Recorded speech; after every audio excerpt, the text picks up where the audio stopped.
Ahojte, priatelia. Už veľakrát sme sa, dúfam, stretli a predpokladám, že sa ešte stretneme, pretože mnohí si mysleli a hovorili, že dnešným dňom už všetko vyriešime. Nie, to len sa začína teraz, aby ste pochopili. Začína sa to, že v prvom rade musíme sa dostať do médií. Potrebujeme osloviť národ, pretože vážim si vás. Vám teraz patrí potlesk. Zaslúžite si ho, lebo pýtam sa, kde sú tí ostatní. Vážim si, cením si napríklad úspech športovcov. Ale zoberte si, prídu športovci, hokejisti, prídu tisícky ľudí. Poslední ľudia, ponížení, zotročení, prídu osláviť tých druhých. Prečo neprídeme teraz bojovať o seba, o svoje deti, o svoje rodiny? Toho sa oni budú báť, keď my sa postavíme. Pretože keď budeme len pár ľudí, tak veľmi ľahko proti nám postavia štít, hradbu policajtov. A to my nechceme. Vy ste povedali, 43% nepustí. Tých 43% bolo zmanipulovaných a podobne, využitá gorila, ale pán Fico si neuvedomil to, že tento štát prevzal už nie tých zotročených. Už celá Európa sa hýbe, celý svet prežíva nielen ekonomickú krízu, ale hlavne morálnu, filozofickú krízu. To nie sú len peniaze. A tu musíme my stáť, lebo to môže niekedy prísť až tak ďaleko, že to môže skončiť trebárs aj oblečením do uniforiem. A tam už bude ozaj neskoro. A preto nečakajme nič od tej vlády, ktorú ja nazývam sofistikovaní zločinci. Nečakajme nič dobré od nich. Tie divadlá, čo nám tu hrali, treba z banky a tak ďalej, boj s bankami. Chudáci Slováci nemajú ani účty, mnohí z nich. Čo budeme riešiť? Pamätajme si jedno. My, Slováci, nezabudnime na to, tento 17. november nech je nám poučením. Máme šancu teraz znovu ukázať to, čo sa presne zbabralo. Pred našimi očami rozkradli obrovské bohatstvo. Oni si môžu svoje bohatstvo preniesť do rôznych rajov. Ale kam si vy odnesiete svoju biedu? Do hrobu. Jedine tam. A preto Slováci, my sa musíme postaviť, aby nám naše deti nepluli na naše hroby, že sme boli zbabelci a že sme boli hlúpi a zotročení. Presne to. To oni potrebujú. Aby nás rozložili, aby nám tu dávali cigánske otázky, aby nám tu dávali rasovú neznášanlivosť, aby nás nazvali extrémisti. Áno, my sme extrémisti, lebo chceme normálne pracovať a za to normálne dostávať plat. A to sme my extrémisti. To nazývajú. V 89. sme verili, že sa to tu zmení.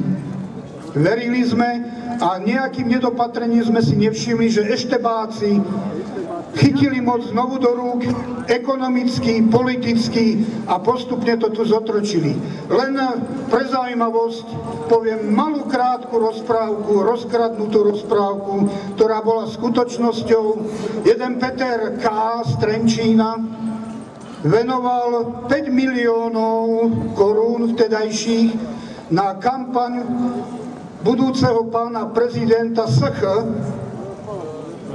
a za to, keď vyhral, prišla pani magistra B z Banskej Bystrice a ponúkla pánovi 5 podnikov za tých 5 miliónov, nech si jeden vyberie. Tak si vybral stredoslovenské štrkopiesky a kameňolomy v hodnote 80 miliónov.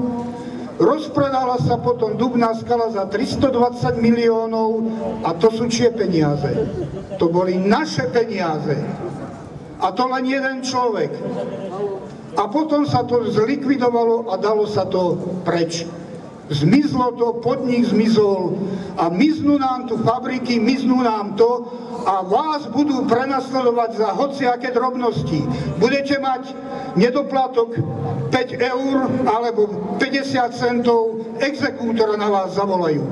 Vytvorili výpalnícky štát exekútorov.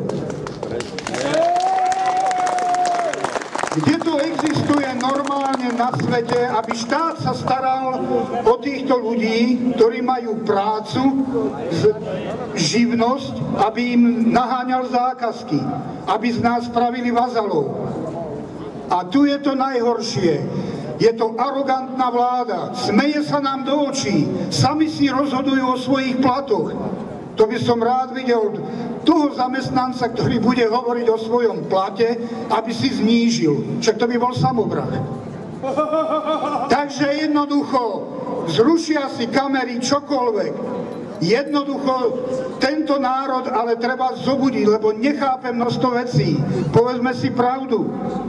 Terajší pán premiér pourážal minulom pred pár rokmi tých, ktorí stáli tu na námestiach. A on sa postaví do čela tohto národa. Však to je skutočne otázka, či je tu občan a potom možno oblbčan. Pretože títo ľudia nemajú morálne právo stáť. Nemajú morálne právo. Ale bola to naša aj chyba voličov, že to dopustili. Ale tu nikto nám nevysvetlil. Vysvetlil vám niekto, čo je zástupná demokracia, čo je priama demokracia. Oni nepotrebujú. Oni vás nepotrebujú poučiť. Jednoducho chcú len vládnuť. A vy musíte poslúchať, skloniť hlavy, čušať a dať si dovoliť všetko. Dáme si to? Nedáme. A tu musíme, pýtali sa ma mnohí, zmeníme týmto niečo? Zmeníme, pretože ľudia nech vidia, že sa čosi deje. A ja vám z tohto miesta hovorím, že čakajte, musíme si dovolať práva vstupu do verejnoprávnej televízie a rozhlasu. Osloviť národ. Je skutočne trápne, keď STV sa nám to ani pomaly neobjaví, príde Markíza alebo Jojka, je to pekné od nich, ale kde je verejnoprávna televízia za naše peniaze? Všetko je tam kúpené, ešte vám idú zvýšiť poplatky a nevpustia ľudí, aby oslovili národ. Je to hanba! Hanba! Hanba je to! A jedine vtedy, keď nebudeme chodiť jak Janko Král a Janko Rotarides po dedinách a búriť ľudí, upozorňovať, my musíme osloviť národ. Jedine to je ono. A my nepotrebujeme počiatkové mosty, ktoré nás tu zabíjajú. Všade sa šetrí, všade sa snažíš čohosi, ale na náš úkor. Na naše zdravie, na životy. Vozia nám tu odpady, vytvorili z nás totálne vazalský štát. Dávajú nám kadejaké prímesy do jedál, do šeličoho, aby zarobili na nás. A my potom čo máme? Im to nevadí, že skončíme s rakovinou, skončíme s inými vecami. Im to nevadí. Ale nám to vadí a musí nám vadiť a musíme osloviť jeden druhého. Už som raz povedal, buďme ako vírusy, ale vírusy nakazené láskou. Nakazme láskou druhých a porozumením. Povedzme ostatným tie slová, že čo zmeníme. V 89.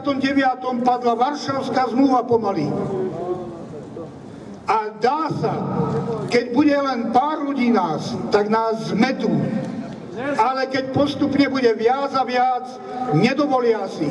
Tam je tá sila. A preto, keď bude niekto rozprávať, čo zmením, tak ten nezmení nič. To je taký, ako keď sa roľník postaví na rolu a povie, no čo budem robiť tu, nespravím nič. Tak ani nespraví a zomrie od hladu. Ale my nechceme zomrieť od hladu. My sme ľudia, my sme budúci slobodní občania. My si to nedáme. Oni sa dobrovoľne nevzdajú, ani my sa dobrovoľne nevzdáme lepšieho života. A preto hovorím mene vám a všetkým. Musíme sa spojiť a nešíriť násilie. Na to čakajú. Ale čakajte to, že začnú teraz o chvíľku akcie. Ja som napríklad iniciátor SOS občan. To si nájdete potom a buďte pripravení, prídu akcie. Prídu už o chvíľu akcie, kedy sa budeme my domáhať vstupu do verejnoprávnych médií. Aby ste takto nemuseli mrznúť. A nech to vybojujeme, aby vaše deti nemuseli potom mrznúť. Vytvorme novú budúcnosť novým ľuďom. A preto hovorím asi takto. 17. novembra 89 rodilo sa dieťatko, ktorému sme dávali meno Demokracia. To dieťatko postupne vláda nám zabila, zničila. Umrelo nám pred našimi očami. A preto ja žalujem všetky vlády ponovembrové. Mečiar, Dzurinda, Fico. Žalujem tieto vlády za to všetko, čo nám tu spravili. Žalujem za sociálne samovraždy, ktoré spáchali ľudia.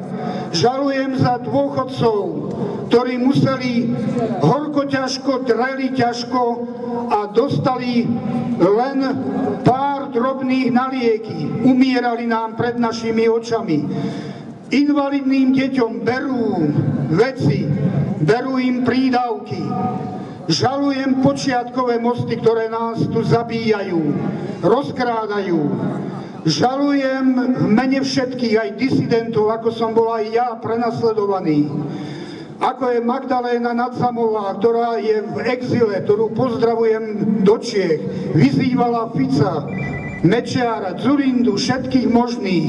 A teraz jej hrozí, jej ide o život.